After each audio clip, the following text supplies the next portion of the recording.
बिस्मिल्लाहिर्रहमानिर्रहीम। अस्सलाम वालेकुम to all my viewers and students आज हम लोग पढ़ने जा रहे हैं बायोस्टैट्स का एक क्वेश्चन मैं आपको समझाने जा रही हूँ जो बहुत इंपॉर्टेंट न्यूमेरिकल है। ये ना सिर्फ सेकंड प्रॉफ के बच्चों के काम आता है और बल्कि ये जो आप एमफिल कर रहे होते हैं उनके लिए या जिस भी आप फील्ड में हैं, फार्मेसी की, नर्सिंग की, किसी भी फील्ड में आपको ये क्वेश्चन बहुत ज़्यादा इंपॉर्टेंट है और ये आपके बहुत ज़्यादा काम आता है। तो सबसे पहले हम लोग देखते हैं कि बायोस्टैट्स में स्टार्टिंग किससे होती है। वो होती है हमारे पास मीन से, मीडियन से, मोड से, इन चीज़ों से। मीन आपको लेना आता है कि किस तरह से मीन आप लेते हैं, वो अभी हम यहाँ पर भी लेंगे तो दोबारा एक दफ़ा रिकॉल हो जाएगा कि किस तरह से मीन लिया जाता है। हम लोग स्टार्ट करने जा रहे हैं अपनी ये जो बायोस्टैट की सीरीज़ है उस सैम्पलिंग के टॉपिक से।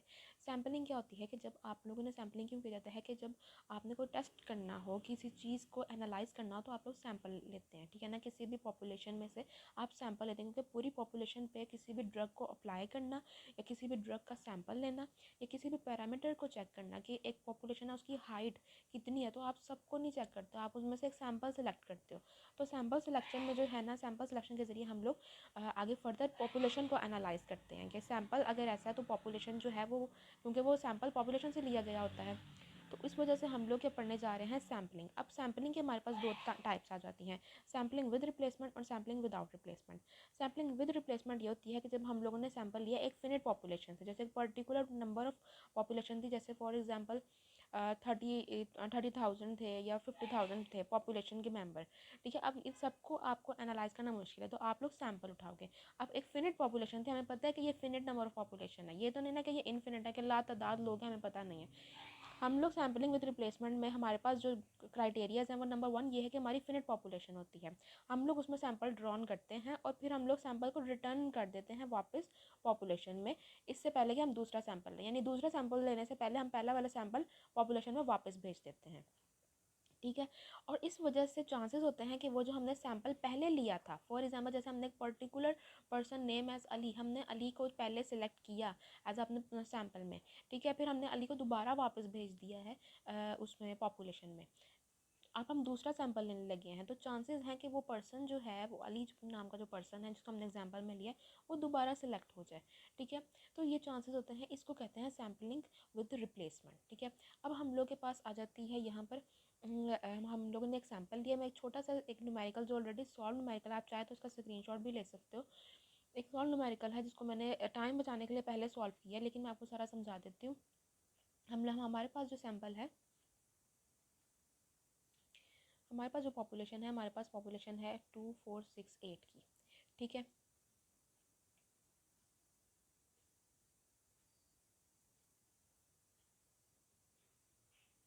ठीक है, अब हम लोगों ने इसमें से जितना सैंपल हमने ले लिया, जो हमारे पास जो सैंपल हम लोगों ने सेलेक्ट किया है ना, वो सैंपल हमारे पास क्या है, 2 है, ठीक है।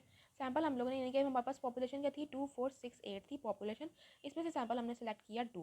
अब हम लोगों ने इसके बनाने होते हैं सैंपल, इसमें से हम लोगों ने दो चीज़ें फाइंड करनी होती है, नंबर 1 पॉपुलेशन पैरामीटर और सेकंड आ जाता है सैंपल स्टैटिस्टिक्स। जो चीज़ आप लोग पॉपुलेशन से चेक करते हो, ठीक है, उसको पैरामीटर कहा जाता है, और जो चीज़ आप सैंपल के जरिए चेक करते हो उसको स्टैटिस्टिक्स कहा जाता है, ये आपने याद रखना है। जब हम लोगों ने स्टैटिस्टिक्स कैलकुलेट करने हैं तो सबसे पहले हमें इसके सैंपल्स बनाने पड़ेंगे, सैंपल पेयर बनाने पड़ेंगे, ठीक है। उसका फॉर्मूला क्या है, n/n का स्क्वायर। ये जो कैपिटल N है इसकी पॉपुलेशन को रिप्रेजेंट करता है और जो स्मॉल n है वो हमारे पास सैंपल को रिप्रेजेंट करता है। कैपिटल N हमारे पास कितने हैं, 1 2 3 4, ठीक है। तो ये हमारे पास 4 है, हमारे पास लिखा हुआ, ठीक हो गया। और हमारे पास जो सैंपल हमने लिया वो हमारे पास क्या है, 2, तो ये हमने 2 लिख दिया है। 4 का स्क्वायर क्या आया हमारे पास, 2, 4 का स्क्वायर हमने लिया तो आया हमारे पास 16। अब हमने देखना है कि हम लोगों ने कितने जो है वो सैंपल्स बनाने हैं, ठीक है। तो हम लोग 16 को डिवाइड करेंगे, हमारे पास फॉर्मूला होता है 16 को डिवाइड किया जाता है 4 से, ठीक है। मतलब जो भी ये 4 रिप्रेजेंट करता है कि हर नंबर को हम लोग 4 दफ़ा लिखेंगे, ठीक है। जैसे यहाँ पर हमने 2 को हम लोगों ने 4 दफ़ा लिख दिया है, ठीक है। फिर हमने अब इस दोबारा 4 को जो है इसको इतना करना होता है कि हम लोग 1 तक ले जाएं, ठीक है। अब हम लोगों ने 4 को 4 से डिवाइड किया तो आया 1, यानी कि अब जो बाकी जो इसके साथ पेयर में नंबर आएंगे वो सब एक एक दफ़ा लिखा जाएगा, जैसे 2 4 6 8, ठीक है। ये हमारे पास हो गया। उसके बाद हम लोगों ने करना होता है कि इनको जब हम लोग लिखते हैं इस तरह से तो हमने अब इनका मीन फाइंड करना होता है। मीन किस तरह से फाइंड करते हैं हम लोग, 2 + 2, ठीक है, डिवाइडेड बाय 2, कि जितना हमारे पास वैल्यू है उसको हम लोगों ने प्लस किया और डिवाइड कर दिया 2 से, तो आंसर हमारे पास क्या आया, 2 आया, ठीक है। अब हम लोग, अगर इसको मैं जूम कर देती हूँ आपको ज़रा, ताकि आप लोग क्लियरली देख सकें कि मीन हम लोग किस तरह से निकाल रहे हैं। ठीक है, इसी तरह 2+4 8, और 8 को हम लोगों ने डिवाइड किया, सॉरी 2+4 6, और 6 को हम लोगों ने डिवाइड किया 2 पे, तो आंसर आया हमारे पास 3। 2+6 8, और 8 को हमने डिवाइड किया तो आंसर आया हमारे पास 4। ठीक है, तो इस तरह हम लोगों ने ये सारा मीन निकाल लिया। 8+8 हमारे पास हुआ 16। हाँ, ठीक है, और 16 को हमने डिवाइड किया 2 पे, तो हमारे पास आया 8 आंसर। ठीक है, तो इस तरह हमने सारे लिख लिए। अब हमने बनाना होता है फ्रीक्वेंसी टेबल। फ्रीक्वेंसी टेबल बनाने के लिए हमें सबसे पहले चाहिए होते हैं एक्स बार। एक्स बार हम लोगों ने ये वो लिखनी है कि जितने ये मीन आए हैं ना, जैसे 2 4 2 3 4 5 6, इन सब का एक एक नंबर, जैसे हम लोगों ने 2 यहाँ लिख लिया, 2 एक दफ़ा आया हुआ है, 3 एक दफ़ा आया हुआ है, 4 एक दफ़ा आया है, 5 एक दफ़ा आया, 6 7 8 सारा लिख दिया। अब हर वैल्यू कितनी दफ़ा आई है वो उसकी फ्रीक्वेंसी होती है ये। ठीक है, अब 2 जो है वो सिर्फ एक दफ़ा लिखा हुआ था। ठीक है, तो हमने यहाँ 1 लिख दिया। 3 जो है वो 2 टाइम्स आया, जैसे 1 एक दफ़ा यहाँ पर आया, दूसरी दफ़ा यहाँ पर आया, तो हमने यहाँ 2 लिख दिया। 4 जो है हमारे पास 3 दफ़ा है। इस तरह हमने सारा लिख दिया, और समेशन हम लोगों ने f फाइंड किया। जब हम लोग समेशन f फाइंड करते हैं ना, तो वो हमेशा इक्वल होता है इस वैल्यू के। ठीक है, 16 के। जैसे हमारे पास यहाँ पर 16 है, तो हमारे पास यहाँ पर 16 ही होगा। ठीक है, अब हमने फाइंड करना होता है स्टैटिस्टिक्स के लिए। हम लोग जो आप लोग फार्मूला देख रहे हैं, उसके लिए पहले मैं आपको एक टेबल बना ले, बल्कि पहले फार्मूला मैं आपको बता देती हूँ। हमारे पास जो स्टैटिस्टिक्स की वैल्यू हमने फाइंड करनी होती है, उसके लिए हमारे पास क्या होता है, हमारे पास स्टैटिस्टिक्स, अगर हमने इसका मीन निकालना है तो समेशन एफ एक्स बार, ठीक है, डिवाइडेड बाय समेशन एफ, ये फार्मूला। और अगर हम लोगों ने इसकी स्टैंडर्ड डेविएशन फाइंड करनी है तो हमारे पास ये फार्मूला है। अब इस फार्मूले के लिए हम लोगों ने इन वैल्यूज़ को फाइंड आउट करना होता है। इसीलिए पहले हमने एक्स बार लिख लिया, फिर हमने एफ फाइंड कर लिया, समेशन एफ फाइंड कर लिया। अब इन दोनों को आपने मल्टीप्लाई करके ये वैल्यू है, जैसे हमारे पास 2 इंटू 2, 2 1 ज़ा 2, 3 2 ज़ा 6, 4 3 ज़ा 12, और इसी तरह हमने आगे सो ऑन 8 1 ज़ा 8, ये कर लिया। ठीक हो गया हमारे पास।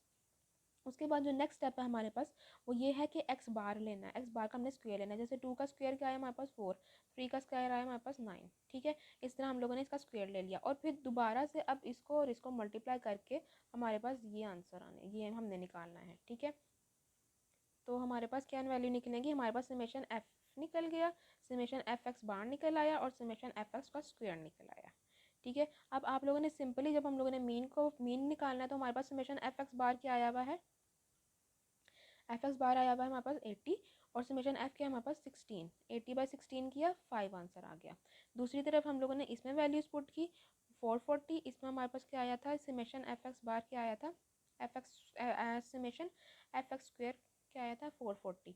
440 इधर पुट किया, 16 इधर पुट किया। ठीक है, और ये एग्जैक्टली 5 ही था। ठीक है, इसका आंसर 5 ही आना था, तो 5 का स्क्वायर, इन दोनों को माइनस किया, हमारे पास आया 2.5 का हमने अंडर रूट लिया 1.58। ठीक है, अब इस वैल्यू को आप लोगों ने, दोनों वैल्यू को जो मैं अब करने जा रही हूँ ना हाईलाइट, उनको आपने याद रखना है। ये नंबर 1 आ जाती है हमारे पास 5 की वैल्यू। ठीक है, और दूसरी वैल्यू जो आप लोगों ने याद रखनी है वो है 1.58 की वैल्यू। ठीक है, अब हम लोग निकालने जा रहे हैं पॉपुलेशन पैरामीटर। पॉपुलेशन पैरामीटर हम लोग को एज नेम इंडिकेट, ये पॉपुलेशन से लिया गया है। ठीक है, इसके लिए हमने क्या करना होता है, सबसे पहले हम लोगों ने एक्स लिख देना है, और एक्स हम लोगों ने समेशन एक्स निकाल लेने हैं। सबसे पहले हमारे पास फार्मूलाज देख लेते हैं। फार्मूलाज हमारे पास क्या है कि समेशन एक्स बार है हमारे पास, ठीक है, बट डिवाइडेड बाय एन। अब ये कैपिटल एन जो है ये पॉपुलेशन का एन है। ठीक है, तो ये हमारे पास कितना निकलता है 20, और ये एन हमारे पास क्या था 4। 20/4 हम लोगों ने किया, 5 आंसर आया। ठीक है, इसको मैं हाईलाइट कर देती हूँ। ठीक है, और इसका अगर हम लोग स्टैंडर्ड डेविएशन फाइंड करेंगे, तो हमारे पास स्टैंडर्ड डेविएशन का फॉर्मूला क्या है, summation x square divided by n minus summation x by n का होल का स्क्वायर। ठीक है, यानी कि इसी वैल्यू का होल स्क्वायर लिया हुआ है यहाँ पर। ठीक हो गया, अब हम लोगों ने ये वैल्यू फाइंड कर ली। ठीक है ना, कि एक्स बार क्या निकलता है, क्योंकि यहाँ पर एक्स स्क्वायर यूज़ हो रहा है ना, एक्स स्क्वायर, तो हम लोगों ने एक्स स्क्वायर लेना है, और क्योंकि समेशन एक्स स्क्वायर है तो हम लोग ये समेशन एक्स स्क्वायर निकाल देना 120।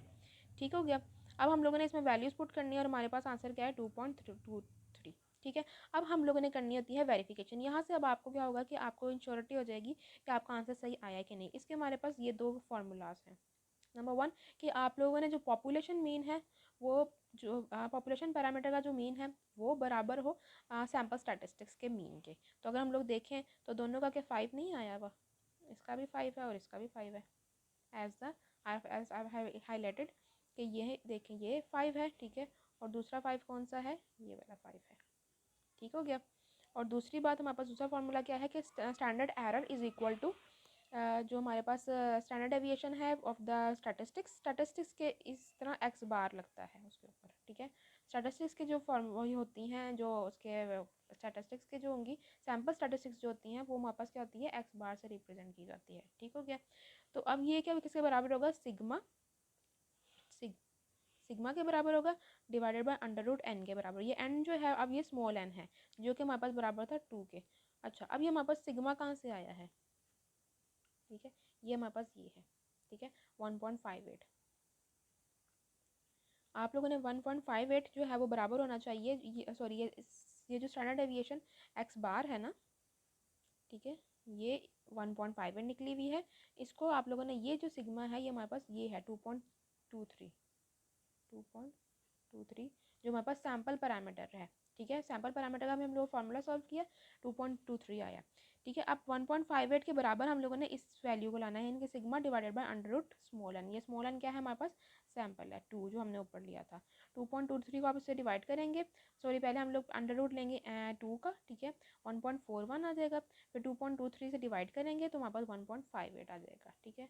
तो ये हमारे पास हिंस प्रूफ के left hand side is equal to the right hand side, और हमारे पास सारे जो पॉपुलेशन पैरामीटर और जो सैम्पल स्टैटिस्टिक्स हैं वो इक्वल हैं। कौन कौन सा, ये 5 जो है वो इक्वल है, ठीक है ना, 5 जो है ये इस 5 के बराबर हो गया है, ठीक है, और ये 1.58 जो है ये वाला बराबर है इस फार्मूला के, ठीक है, इस फार्मूला के बराबर है, ठीक है, under root divided by sigma divided by under root n. और ये स्मॉल एन है, स्मॉल एन रिप्रेजेंट करता है पॉपुलेशन को और सॉरी सैम्पल को, ठीक है। तो ये हम लोगों ने इसका फार्मूला सॉल्व कर दिया। आप लोगों ने भी इसको सॉल्व करके देखना है। अगर आपको कोई भी प्रॉब्लम होती है तो आप कमेंट्स में मुझसे पूछ सकते हैं और मेरे फेसबुक पेज के थ्रू भी मुझसे कॉन्टैक्ट कर सकते हैं। अंटिल नेक्स्ट वीडियो, अल्लाह हाफिज़।